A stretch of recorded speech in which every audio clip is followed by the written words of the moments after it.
हाशिम ने फ़ौरन से पहले मोबाइल निकाल कर रिकॉर्डिंग शुरू कर दी। ज़रूर आज किसी राज से पर्दा उठने वाला था, जिसका सबूत उसके पास होना बहुत ज़रूरी था। हाँ, मैंने हादी रायज़ादा को थप्पड़ मारा। उसका अंदाज इस कदर नॉर्मल था कि एक पल के लिए हादी को भी अपने रायज़ादा होने पर शुबा गुजरा। आखिर क्यों? जानती हो इसका अंजाम क्या हो सकता है?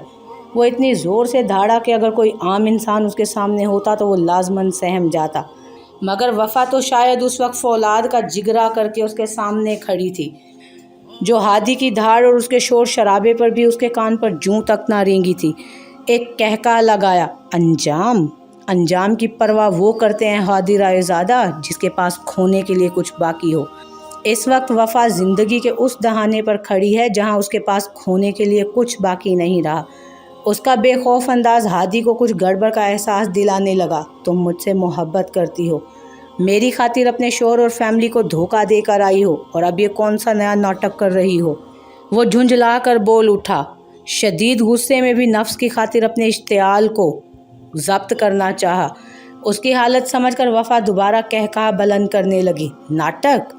बिल्कुल सही पकड़ा हादी रायज़ादा, नाटक। यहाँ हर चीज़ नाटक ही तो है। हाथ पर हाथ मारकर वो पागलों की तरह हंस हंस कर हादी का मजाक बनाने लगी। वफ़ा के इस अंदाज पर जहाँ हादी को कुछ गड़बड़ होने का एहसास हुआ, वहीं हाशिम के कान भी खड़े हो गए। क्या मतलब? कैसा नाटक? किस नाटक की बात कर रही हो तुम? वो उसकी तरफ 2 कदम बढ़ा। बदले में वफ़ा ने गौर से उसकी आंखों में देखा। अजब बात है हादी रायज़ादा, तुम नाटक के मायने नहीं समझते, जिसकी सारी ज़िंदगी इस एक लफ्ज़ के इर्द गिर्द चक्कर लगाती हो, वो मुझसे नाटक का मफ़हूम पूछ रहा है। वफ़ा का दोबारा कहकहा बुलंद हुआ और हादी का दिमाग घूम गया। क्या मतलब है तुम्हारी इन सब बातों का? वो गड़बड़ाया। आखिर उसने ऐसा क्यों बोला? वो उसके बारे में ऐसा क्या जानती है जो इतनी बड़ी बात इतनी आसानी से बोल रही है? तंजिया नज़रों से उसकी तरफ देखती वो एक कदम हादी की तरफ बढ़ी। मासूम लड़कियों को अपनी दौलत और मोहब्बत के जाल में फांस कर उनके साथ ज़्यादती करना और फिर उनको जलाकर जान से मार डालना, यही तुम्हारा असल बिजनेस है ना हादी रायज़ादा साहब? वो जिस कदर पुरसकून अंदाज में गोया हुई थी, हादी के आसपास जैसे धमाके से होते गए थे।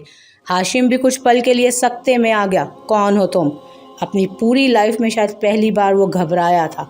फिर एक कहकहा बुलंद हुआ, मैं कौन हूँ? याद करो, आखिर किसके साथ तुमने इस कदर बुरा सलूक किया होगा जो आज तुम इस तरह एक लड़की के सामने कपकपा रहे हो? वफ़ा ने उसके कांपते हाथों को बगौर देखा जो कुछ वक्त से मुसलसल कपकपा रहे थे। कौन? किसकी बात कर रही हो तुम? ओफ, मैं भी किसको याद दिलाने की कोशिशों में लगी हूँ। तुम्हें तो गिनती भी याद नहीं होगी कि आज तक कितनी लड़कियों के साथ ज्यादती करके तुमने उनको लुक़्मा अजल बना दिया। वफ़ा के लहजे में जहर घुलाया। आखिर कब तक वो अपने अंदर की नफ़रत दबा कर रख सकती थी? तुम ये सब कैसे जानती हो? तुम तो एक सीधी सादी लड़की थी, अपनी माँ से डरने वाली, और तुमने मुझसे मोहब्बत का दावा भी तो किया था। मुझसे? आम तौर पर अगर कभी ऐसी सूरत हाल पेश आ जाती तो यकीनन अब तक सामने वाले को मौत के घाट उतार चुका होता हादी, मगर आज न जाने क्यों उसका दिमाग कुछ भी सोचने समझने की सलाहियत खोता जा रहा था। पूरा वजूद पसीने में भीगता जा रहा था। बेशक हादी रायज़ादा, मैं अपने माँ बाप की मासूम बेटी ही हूँ। हाँ, मैं अपनी माँ से भी डरती हूँ, लेकिन इसका मतलब ये नहीं कि मैं तुम जैसे दरिंदे से भी डरूंगी। तुम दाना डालोगे और मैं बेवकूफ़ कबूतरों की तरह तुम्हारा फेंका हुआ दाना चुगने लगूंगी। हुस्न का दीवाना हादी रायज़ादा, हुस्न के बिछाए जाल में ऐसा फंसा कि आज मौत के दरवाजे पर आन खड़ा है। हुस्न के जाल से क्या मुराद है? वो हैरान हुआ। वही जाल जिसमें आज तक तुमने मासूम लड़कियों को फंसा कर उनका शिकार करके उन सबको अपनी हैवानियत का निशाना बनाया। मैंने वही जाल बिछाकर शिकारी को ही शिकार कर लिया। वो अपने कारनामे पर खुलकर मुस्कुराई थी। हादी, तुम्हें याद है हमारी पहली मुलाकात जिसमें मैं तुम्हारी गाड़ी से बुरी तरह टकरा गई थी? हाँ, याद है। हादी को अचानक उसका अपनी गाड़ी से टकराना याद आया। पहली बार जब उसने इस कदर मासूम हुस्न की मालिक लड़की को अजीबोगरीब हुलिये में देखा तो पहली नज़र में ही उसे एक आसान शिकार लगी थी। वो कोई इत्तफाकी मुलाकात नहीं थी, बल्कि एक सोची समझी प्लानिंग के तहत की गई मुलाकात थी। 3 दिनों तक यूनिवर्सिटी से अपनी क्लास छोड़कर मैं सड़क के किनारे 2-2 घंटे खड़े रहकर तुम्हारी गाड़ी के वहाँ से गुजरने का इंतज़ार करती थी, ताकि जब तुम्हारी गाड़ी वहाँ से गुजरे मैं तुम्हारी गाड़ी से टकराऊँ। तुम्हारी गलीज नज़र मुझ पर पड़े और तुम मुझे भी अपनी गंदी सोच के मुताबिक एक आसान शिकार समझो। वफ़ा के इंकशाफ ने उसे शॉक्ड कर दिया था। हाशिम ने भी हैरत से थोड़ा सा सर निकालकर बरामदे में झांका, जहां मासूम सी वफ़ा अल्तमश रॉयज़ादा का आज एक अलग ही नया रूप देखने को मिल रहा था। तुमसे की गई चंद मुलाकातें भी प्लान्ड थीं। तुमसे किए गए वादे तुम्हारे वादों की तरह ही झूठे थे, लेकिन तुमसे शादी करने का फ़ैसला दिलो जान से मेरा ही फ़ैसला था। ये इतना बड़ा नाटक इसी वजह से रचाना पड़ा क्योंकि माँ ने मेरी शादी तुम्हारे बजाय अल्तमश से कर दी, वरना तुम्हें तुम्हारे किए की सज़ा तो मैं बहुत दे चुकी होती। Oh just shut up you fool. तुम्हें क्या लगता है हादी रॉयज़ादा, जिसका आज तक कोई जुर्म कोई भी साबित नहीं कर पाया, उसे तुम इतनी आसानी से मार दोगी? ऐसा सोचना भी तुम्हारी ज़िंदगी की सबसे बड़ी भूल थी। चलो अब शराफत से बताओ, आखिर तुम्हारे ऐसे कौन से अजीज़ की इज्जत मेरे हाथों नीलाम हो गई है जो तुम इस हद तक जाने का प्लान बना चुकी हो? अमूमन तुम्हारे जैसे घराने की लड़कियां तो इज्जत पर हर्फ आने से पहले ही खुदकुशी कर लेती हैं। वो तंजिया हंसा। वफ़ा ने हकारत से उसकी मकरू हंसी को देखा। राइमा खान, याद है तुम्हें, जिसे तुम उसके घर से भगा कर ले गए थे? मेरी बड़ी बहन थी वो, जो तुम्हारी दरिंदगी का शिकार हो गई और फिर 2 दिनों के बाद तुमने उसे मार दिया। नज़रों के साथ साथ उसके लफ्ज़ों से भी हकारत झलक रही थी। राइमा खान, राइमा खान। हादी ने दिमाग पर जोर डालने की कोशिश की। इतनी लड़कियों के साथ वो ये सब कर चुका था कि अब 8 साल पुरानी बात भला इतनी जल्दी कैसे याद आ जाती। कुछ पल सोचने के बाद वो यकदम हंसा। अरे उसे कौन भूल सकता है, वो भी बड़े कमाल की चीज़ थी, बहुत खूबसूरत थी। अगर चाहती तो हम कुछ दिन यूं ही ऐश करके वो वापस अपने घर चली जाती, मगर नहीं जी। उस पर तो शादी का भूत सवार था। हर वक्त एक ही रट, हम शादी कब करेंगे, हम सुबह निकाह करने चलेंगे। निकाह? My foot. मैंने तो अच्छी अच्छी लड़कियों को रिजेक्ट कर डाला, फिर उस जैसी 2 टके की लड़की से हादी रॉयज़ादा खुद को सारी ज़िंदगी के लिए बांध ले, नामुमकिन। सर को नफ़ी में जुम्बिश देते हुए वो हंसा। तुम्हारी बहन जानती थी अब उसके पास इज्जत नहीं रही, माँ बाप का सपोर्ट नहीं रहा, हर तरफ से बेआसरा हो गई है, तो उसे अपनी ज़िंदगी खामोशी से गुजारनी चाहिए थी, मगर नहीं। तुम्हारी बहन का तो दिमाग ख़राब हो गया था। वो मुझसे, हादी रॉयज़ादा से उलझने के ख्वाब देखने लगी थी। मुझे फ़ोन करके बोला कि वो पुलिस को मेरी रिपोर्ट कर देगी। उसकी इज़्ज़त मैंने तबाह की है तो वो मेरी इज़्ज़त भी तबाह कर देगी। अगर मैं उसका कुछ बिगाड़ सकता हूँ तो बिगाड़ लूँ। मुझे चैलेंज किया और मारी गई। हाँ, जानती हो तुम्हारी बहन कैसे मरी?